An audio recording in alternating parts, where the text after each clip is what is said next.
चलिए, तो बीएलसी बिहार वाले पे एक बार फिर से आप सभी लोग का हार्दिक स्वागत अभिनंदन है।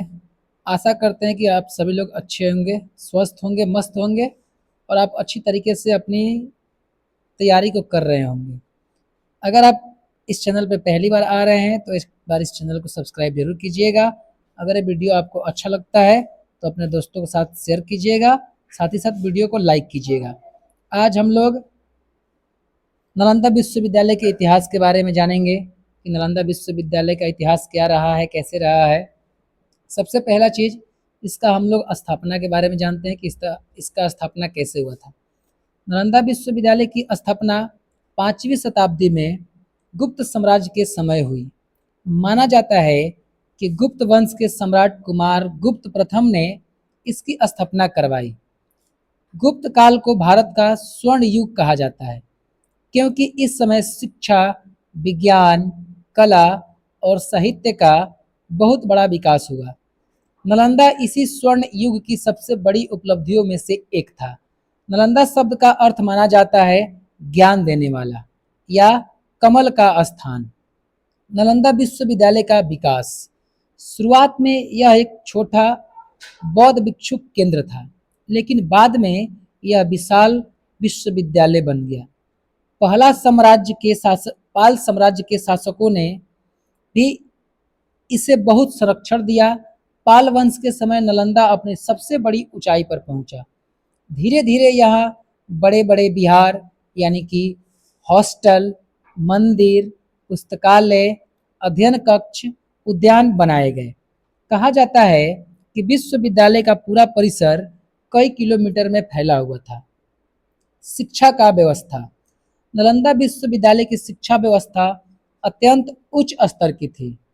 यहाँ पढ़ाए जाने वाले प्रमुख विषय बौद्ध धर्म, दर्शन शास्त्र, व्याकरण, गणित, खगोल विज्ञान, चिकित्सा विज्ञान, राजनीतिक शास्त्र, तर्कशास्त्र, साहित्य, संस्कृत भाषा।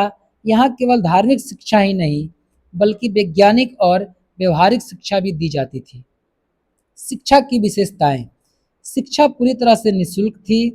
विद्यार्थी को रहने और भोजन की व्यवस्था भी मुफ्त मिलती थी।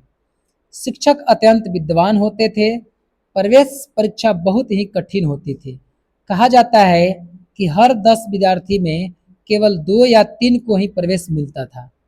विदेशी विद्यार्थियों का केंद्र, नालंदा विश्वविद्यालय अंतर्राष्ट्रीय शिक्षा केंद्र था। यहाँ कई देशों के विद्यार्थी आते थे। चीन, जापान, कोरिया, तिब्बत, श्रीलंका, इंडोनेशिया। विशेष रूप से चीन के प्रसिद्ध यात्री और विद्वान यानसांग और यिजिंग ने नालंदा में अध्ययन किया और इसकी प्रशंसा अपने यात्रा विवरण में लिखी। नालंदा का विशाल पुस्तकालय, नालंदा विश्वविद्यालय का पुस्तकालय विश्व में सबसे बड़े पुस्तकालयों में माना जाता था। यह पुस्तकालय को धर्मगंज कहा जाता था। इसमें लाखों हस्तलिपि, पांडुलिपि और ग्रंथ थे। पुस्तकालय का 3 मुख्य इमारतें थी, रत्नसागर, रत्नोधि, रत्नरंजक। इनमें धर्म, विज्ञान, चिकित्सा, गणित और दर्शन के संबंधित दुर्लभ पुस्तकें रखी जाती थी। नालंदा की वास्तुकला, नालंदा विश्वविद्यालय की वास्तुकला अत्यंत भव्य थी।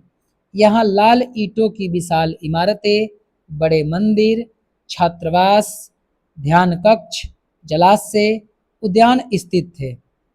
विद्यार्थियों के रहने के लिए अलग अलग कमरे बने थे। आज भी इसके खंडहर इसकी महानता को दर्शाते हैं।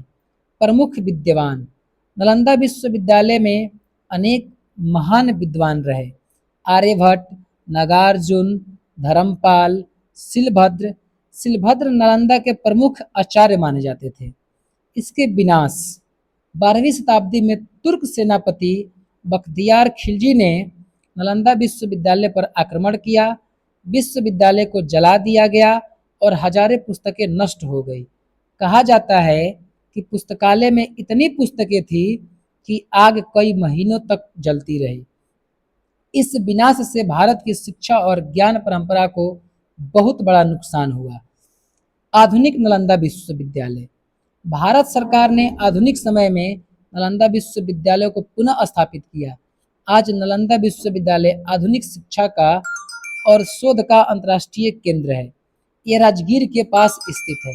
नालंदा विश्वविद्यालय का महत्व, भारतीय इतिहास में महत्व, भारत की प्राचीन शिक्षा व्यवस्था का प्रतीक, विश्व को ज्ञान देने वाला केंद्र, बौद्ध धर्म के प्रचार का प्रमुख स्थान, अंतर्राष्ट्रीय सांस्कृतिक संबंधों का केंद्र, विश्व इतिहास में महत्व, विश्व का पहला आवासीय विद्यालय, प्राचीन शिक्षा प्रणाली का महान उदाहरण, अंतर्राष्ट्रीय विद्यार्थियों का सबसे बड़ा केंद्र। ये रहा हमारे नालंदा विश्वविद्यालय का कुछ इतिहास। अगर ये वीडियो आपको अच्छा लगा हो तो आप इसे अपने दोस्तों के साथ शेयर कीजिएगा, साथ ही साथ वीडियो को लाइक कीजिएगा।